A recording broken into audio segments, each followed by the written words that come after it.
जय भवानी जय शिवराय. छत्रपती शिवाजी महाराज व राष्ट्रमाता राजमाता जिजाऊ माँसाहेब यांना मुजरा करून व स्वातंत्र्य देवतेला नमन करून मी श्री व्याख्याता प्राचार्य दादासाहेब कोरेकर पवार पाटील आज एका महान क्रांतिकारकाचा जीवनपट आपल्यापुढे ठेवण्यासाठी तो उपस्थित आहे. ज्याला 17 ऑगस्ट 1909 रोजी लंडनमध्ये फाशी देण्यात आलं. अशा एका महान क्रांतिकारकानं देशासाठी केलेलं बलिदान चिरंजीव झालं आणि त्याची कथा आज मी आपल्या पुढे मांडू इच्छितो. त्यांचं नाव आहे मदनलाल धिंगरा. याने कर्जनवाली नावाच्या एका मगरूर इंग्लिश अधिकाऱ्याचा खून केला होता आणि त्याबद्दल त्याला इंग्लंडमध्ये फाशी देण्यात आलं. आपल्या मातृभूमीसाठी, आपल्या देशासाठी, आपली मातृभूमी स्वतंत्र व्हावी म्हणून ज्यांनी आपल्या एवढ्या उमेदीच्या काळामध्ये अत्यंत कठोर परिश्रम करून आपल्या देशाला स्वतंत्र करण्यासाठी ज्याने आपलं बलिदान दिलं, असा हा महान क्रांतिकारक. या क्रांतिकारकाचा जन्म 18 सप्टेंबर 1883 साली पंजाबमधील अमृतसर या क्षत्रिय घराण्यामध्ये झाला. अशा प्रकारचं एक क्षत्रिय प्रसिद्ध घराणं. त्यांचे वडील दित्तमल हे सिव्हिल सर्जन होते आणि अत्यंत श्रीमंत ग्रस्त होते. अमृतसरमध्ये अनेक घरं, बंगले, गाड्या आणि गावाला मोठा वाडा अशा प्रकारची संपत्ती असणाऱ्या या गृहस्थाला 8 मुले आणि 1 मुलगी अशा प्रकारे 9 संतान किंवा 9 अपत्ये होती. आणि अशा प्रकारच्या एका सुखवस्तू घरामध्ये हा मुलगा जन्माला आला. त्याच्या वडिलाला इंग्रज सरकारने रायसाहेब ही पदवी दिलेली होती. इंग्रजनिष्ठ असे ग्रस्त होते. इंग्रजांशी त्यांचे अत्यंत चांगले संबंध होते. इंग्रज अधिकारी त्यांना मानायचे आणि पंजाबमधील अमृतसरमधील एक श्रीमंत गृहस्थ म्हणून त्यांची ओळख होती. अशा प्रकारच्या या कुटुंबामध्ये एक क्रांतिकारक होऊ शकतो ही एक आश्चर्याची गोष्ट आहे. कारण अशा प्रकारचे श्रीमंत घराण्यातील मुलं आपल्या सुखचैनीत वाढलेली असतात आणि आपल्याला अधिकाधिक सुख कसं मिळेल ते पाहत असतात. परंतु त्याला अपवाद ठरला मदनलाल धिंगरा. मदनलाल धिंगरा हे त्यांचं 6वं अपत्य होतं आणि त्याचं शिक्षण, सुरुवातीचं शिक्षण हे हिसारमधील म्युनिसिपल महाविद्यालयात झालं आणि पुढील शिक्षणासाठी त्याला लाहोरला सरकारी महाविद्यालयामध्ये पाठवण्यात आलं.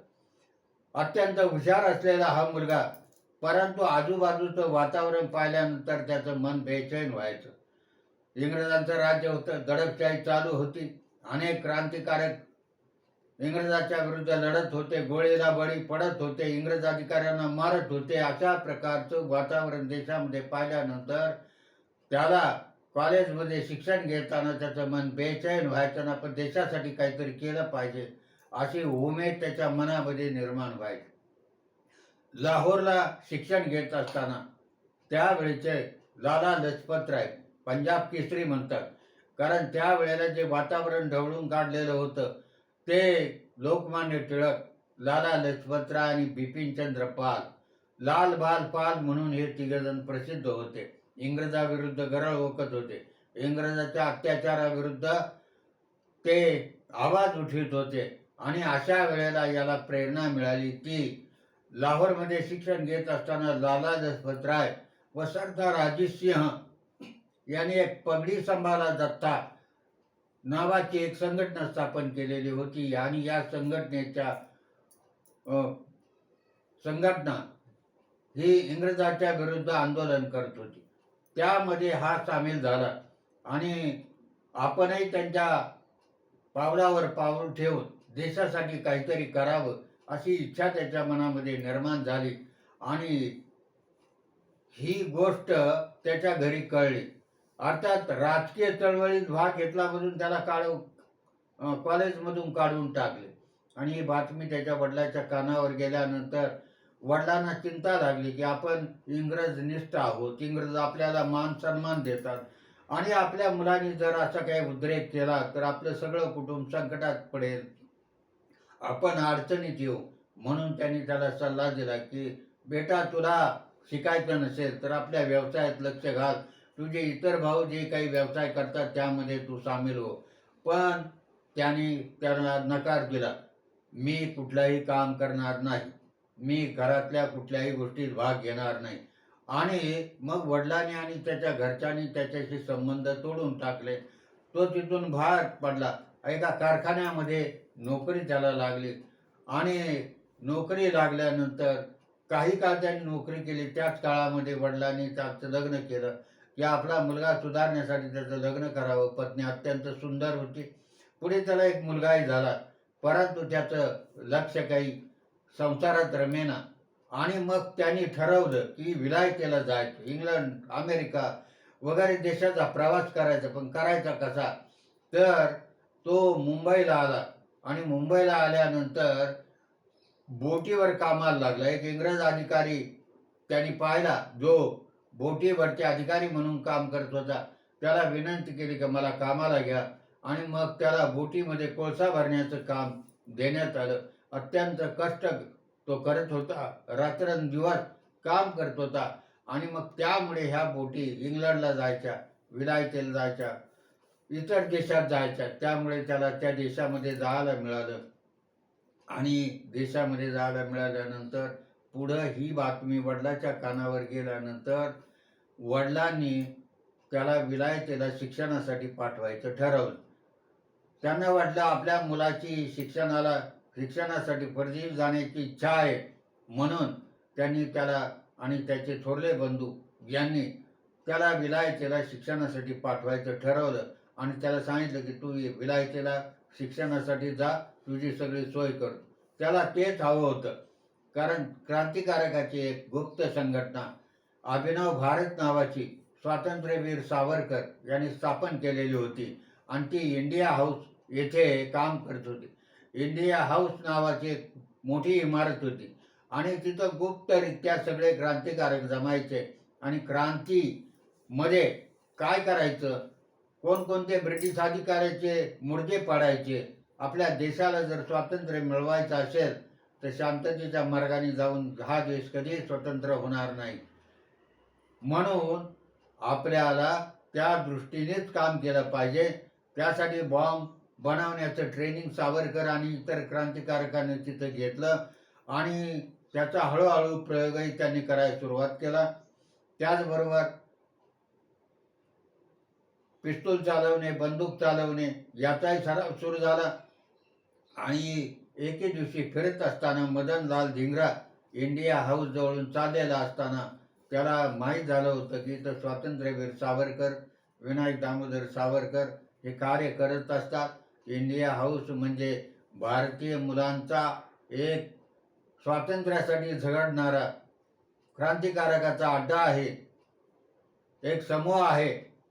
तिथं आपण जावं. आणि तो गेला. तिथं सावरकरांच्या संपर्कात तो आला. आणि सावरकरचे विचार ऐकून तो भारावून गेला की आपल्याला सुद्धा देशासाठी काही केलं पाहिजे. आणि सावरकरची जबाबदारी आपल्यावर सोपवतील ते आपण पार पाडण्याचं त्यांनी सावरकरांना वचन दिलं. पुढे 1857च्या स्वातंत्र्य दिनाची 50 वर्षे पूर्ण होत होती. आणि मग या 50 वर्षे पूर्ण झाल्यानंतर त्यावेळेला तो स्वातंत्र्य दिन 1857चा साजरा करायचा तर सावरकरांनी ठरवलं. इंडिया हाऊसमध्ये सगळे क्रांतिकारक जमले, सभा झाली. सावरकरांनी ओजस्वी भाषेमध्ये भाषण दिलं की क्रांतिकारकांनी 1857च्या वीरांनी, झाशीचे राणी तात्या टोपे, नानासाहेब पेशवे या सर्वांचं बलिदान झालं. आपले लोक लढले. मंगल पांडे यांनी इंग्रज अधिकाऱ्यावर गोळी झाडली आणि त्यांचं अपुरं राहिलेलं स्वप्न आपल्याला पूर्ण करायचे. अशा प्रकारे मोठ्या उत्साहामध्ये 50वा स्वातंत्र्य दिन 1857चा त्यांनी साजरा केला. ही बातमी इंग्रज सरकारच्या अधिकाऱ्यांच्या कानावर गेलीच होती. त्यामुळे त्यांनी अत्यंत दक्षता बाळगलेली होती. क्रांतिकारकावर त्यांचं लक्ष होतं. हे क्रांतिकारक इथे येऊन काही गडबड करतील आणि त्यामुळे त्यांच्यावर लक्ष होतं. त्याच वेळेला भारतामध्ये ब्रिटिश अधिकारी अत्याचार करतच होते. लाल बाल पाल यांनी वातावरण ढवळून काढलेलंच होतं.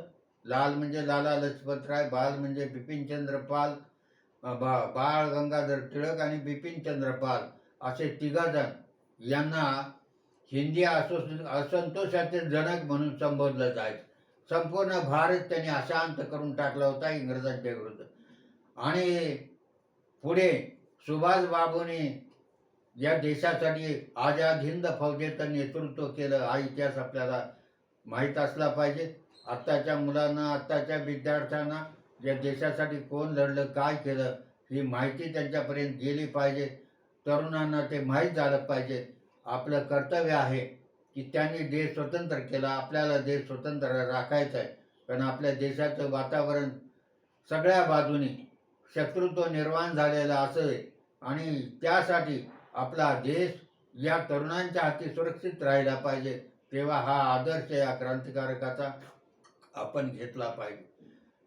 तेव्हा हे क्रांतिकारक तिथं जमायचे आणि त्याच वेळेला अनेक क्रांतिकारकांना हिंदुस्थानमध्ये फाशी देण्यात आलं, कारण त्यांनी इथं उठाव सुरू केलेला होता. खुदीराम बोस, कन्हैयालाल दत्त, सचिंदर पाल, काशीराम वगैरे क्रांतिकारकांना फाशी दिलं आणि यांनी बॉम्ब बनवण्याचा आणि बॉम्ब स्फोट करण्याचा प्रयत्न केलेला होता. त्यात खुदीराम बोस होता. त्यांनी बंगालमध्ये हत्तीवरून चाललेल्या गव्हर्नरवर 10 वर्षाचा क्रांतिकारक होता, बॉम्ब फेकला, हातबॉम्ब फेकला. परंतु नशीब असे की मुलगा लहान होता, 10 वर्षाचा होता. त्याचे हात गव्हर्नरच्या हत्तीवर बसलेल्या गव्हर्नरपर्यंत पोहोचले नाही आणि बॉम्बस्फोट झाला, पण गव्हर्नर वाचला. पुढे या सर्वांना फाशी देण्यात आलं. तेव्हा अशा प्रकारे हिंदुस्थानमध्ये कार्यरत होते भगतसिंग, राजगुरू, चंद्रशेखर आझाद, खुदीराम बोस आणि अशफाकुल्ला खान, रामप्रसाद बिस्मिल अनेक क्रांतिकारक हिंदुस्थानमध्ये लढत होते. ब्रिटिशांचे मुर्जे पाडत होते, फाशी जात होते. मग आपणही गप्प का बसायचं? आणि त्याच वेळेला कर्झन वायली नावाचा एक अधिकारी भारतामध्ये अत्याचार करत होता. हे यांच्या कानावर गेलं. सावरकरांच्या कानावर तर होतच, पण मदनलाल धिंगराच्या कानावरही या गोष्टी जाऊ लागल्या आणि तसा तो चिडला आणि त्यांनी सावरकरांना सांगितलं की दोघांमध्ये चर्चा झाली की या कर्झन वायलीचा मुर्दा पाडायचा, याला ठार मारायचा. हा हिंदुस्थानातून सगळे अत्याचार करून इंग्लंडमध्ये आलेला आहे, तेव्हा त्याला सोडता कामा नये. आणि ही जबाबदारी त्यांनी मदन लाल धिंगराने आपल्या अंगावर, खांद्यावर घेतली आणि त्याने पिस्तुलाचा सराव सुरू केला. त्यासाठी त्यांनी पिस्तुलाची परवानगी काढली, लायसन काढलं आणि त्यानंतर तो सराव करू लागला आणि हळूहळू तो त्यामध्ये पारंगत झाला. तेव्हा पुढे इंडियन असोसिएशनचा वार्षिक समारंभ होणार होता आणि या समारंभासाठी कर्झन वायली येणार होता. बरं, आपला मुलगा इंग्लंडमध्ये जाऊन शिक्षण घेत नाही, तर तो तिथल्या क्रांतिकारकांना सामील झाला ही बातमी त्याच्या घरच्यांना कळली, त्याच्या वडिलांना कळली. तेव्हा त्याच्या भावाने कर्झन वायलीशी त्यांचे चांगले संबंध होते, त्यांना सांगितलं की तुम्ही त्याला तुमच्या संपर्कात घ्या आणि त्याला चांगलं मार्गदर्शन करा. तो असा वाद गेला नाही पाहिजे, क्रांतिकारकाला मिळाला नाही पाहिजे. तेव्हा कर्झन वायलीनं त्याला बोलून घेतलं, त्याच्याशी गोड बोलला आणि मदनलाल धिंगराला ही संधी चालून आलेली त्याला खूप आनंद झाला की अरे, ज्याला मला जाऊन भेटायचे त्यांनी मला बोलवले. खरं म्हणजे मदनलाल धिंगराच्या मनामध्ये वेगळा विषय होता आणि कर्झन वायलीच्या मनामध्ये वेगळा विषय होता. कर्झन वायलीला त्याला आपल्या संपर्कात घेऊन गोड बोलून क्रांतिकारापासून दूर न्यायचं होतं आणि मदनलालला त्याच्या संपर्कात जाऊन त्याला मिळेल तिथं गोळ्या झाडायच्या होत्या. पण हे कर्झन वायलीच्या लक्षात आलं नाही आणि त्यामुळे त्याने या उत्सवाला, इंडियन असोसिएशनच्या वार्षिक उत्सवाला याला बोलवलं, मदनलालला बोलवलं. पण तो परवाना पत्र आणायचं विसरला. पण त्याच्या ओळखीच्या एक बाई तिथं होत्या. त्यांनी त्याची ओळख सांगितली की बरोबर आहे, त्याला त्या विसरला येतो, त्याला आत सोडलं आणि आत सोडल्यानंतर हस्तोलंघन झालं. तो कर्जनवालीला भेटला. दोघांच्या खूप गोड गोड गप्पा झाल्या. अर्थात मदनलालला ही संधी चांगली चालून आली. त्यांनी काही कानच सांगायचं म्हणून त्याला जिन्याखाली नेलं आणि त्यावेळेला कावस काका फक्त तिथं जवळपास होते नावाचे ग्रस्त, ते कर्जनवालीचे मित्र होते.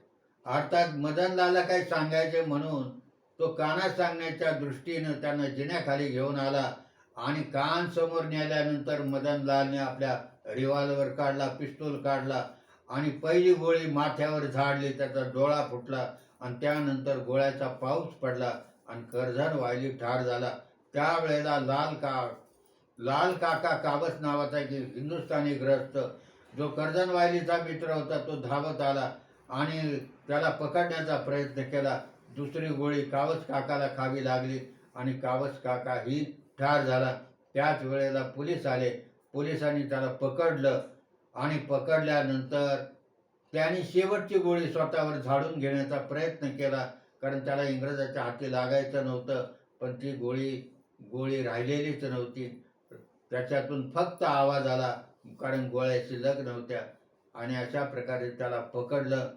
कर्जनवाली पकडला. कर्जनवालीच्या खुनाबद्दल मदनलाल धिंगराला पकडलं आणि पोलिसांनी त्याला जेरबंद करून पोलीस स्टेशनमध्ये नेलं.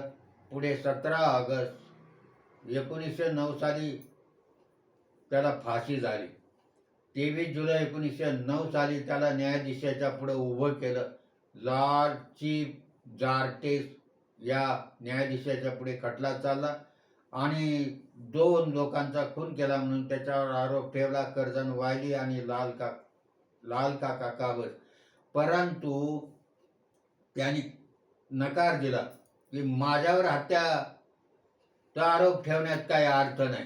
तुम्ही इंग्रजांनी आतापर्यंत हजारो लोकांचा बळी घेतला आमच्या देशामध्ये, हजारो क्रांतिकारक मारले, हजारो निरपराध प्रजा मारली आणि अशा प्रकारे तुम्ही आमच्या लोकांना ठार मारलं.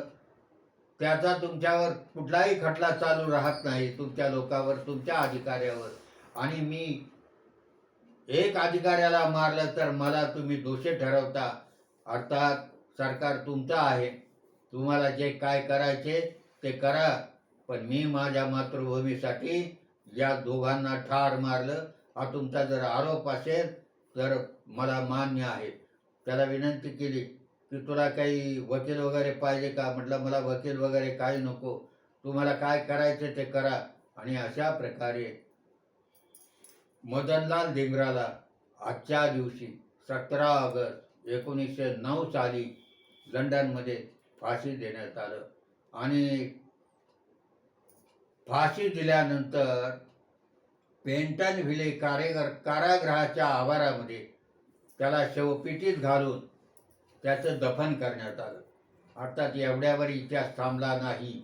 पुढे देश स्वतंत्र झाला त्यावेळेला भारताच्या पंतप्रधान होत्या श्रीमती इंदिरा गांधी.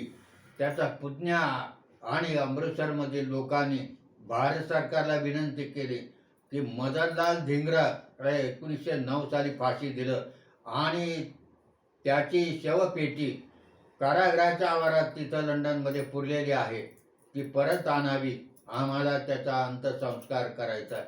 भारत सरकारनं इंग्रज सरकारला कळवलं की त्या क्रांतिकारकाचं जे दफन केलंय ती शवपेटी भारताला परत करावी, त्याचा जो खर्च येईल तो आम्ही करू. आणि अशा प्रकारे इंग्रज सरकारने जर मान्यता दिली आणि 67 वर्षांनी 12 डिसेंबर 1976 साली त्याची शवपेटी भारतात आली. लाखो लोकांनी या क्रांतिकारकाच्या शवपेटीचं दर्शन घेतलं. असं म्हणतात की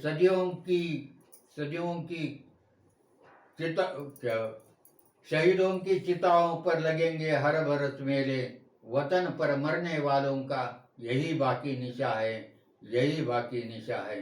आणि अशा प्रकारे शतकातून या क्रांतिकारकासाठी लोक त्यांचे आभार मानण्यासाठी, त्यांचे ऋण व्यक्त करण्यासाठी बाहेर येतील घरातून आणि ऋण व्यक्त करतील. अशा प्रकारे 12 डिसेंबर 1976 साली हरिद्वारला त्याच्यावर अंत्यसंस्कार केला.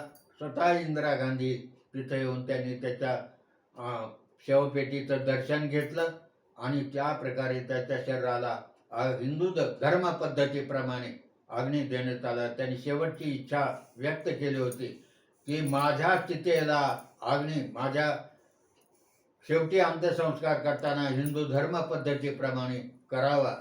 आणि त्याप्रमाणे त्यावेळेला जरी झाला नाही तरी नंतरच्या काळामध्ये भारतीय लोकांनी ती शवपेटी भारतात आणून 1976 साली 12 डिसेंबरला अंत्यसंस्कार केला आणि त्याची रक्षा गंगा नदीमध्ये विसर्जित केली.